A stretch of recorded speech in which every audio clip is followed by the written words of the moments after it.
মামা তোমার এটা তো কাঁচা, এখন কি এটা টাকা নিবা? তুমি কি ওনার পক্ষে কথা বলতেছো?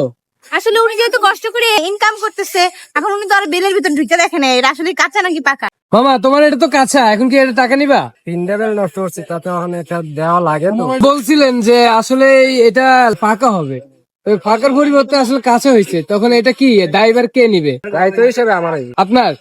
তো এখন দুইটা আমরা নিয়েছি, এখন আপনার কত দিলে আপনি খুশি? 60টা। তো আপনি তো বলছেন ড্রাইভার আপনার, আবার 60 টাকা কেন চান? 50 টাকা। তুমি কি ওনার পক্ষে কথা বলতেছো? আসলে উনি যেহেতু কষ্ট করে মানে ইনকাম করতেছে, এখন উনি তো আর বেলের ভিতর ঢুকে দেখে না এটা আসলে কাঁচা নাকি পাকা। এখন আমাদের ভাগ্য খারাপ। তো উনি তো বলছে যে ফাঁকা না হলে ড্রাইভার উনি নিবে। কিন্তু একেবারে ওনার ড্রাইভারটা নেওয়া আমার মনে হয় ঠিক না। অর্ধেক হয়তো বা আমরা নিতে পারি, অর্ধেক উনি। না, তুমি তো এক ব্যবসায়ী করে আরেক ব্যবসায়ীকে হেল্প করছো।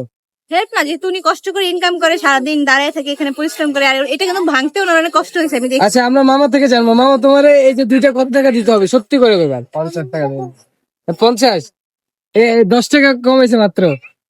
10 টাকা ডিসকাউন্ট। এবার 10 টাকা কত দিব কম তো? এই কত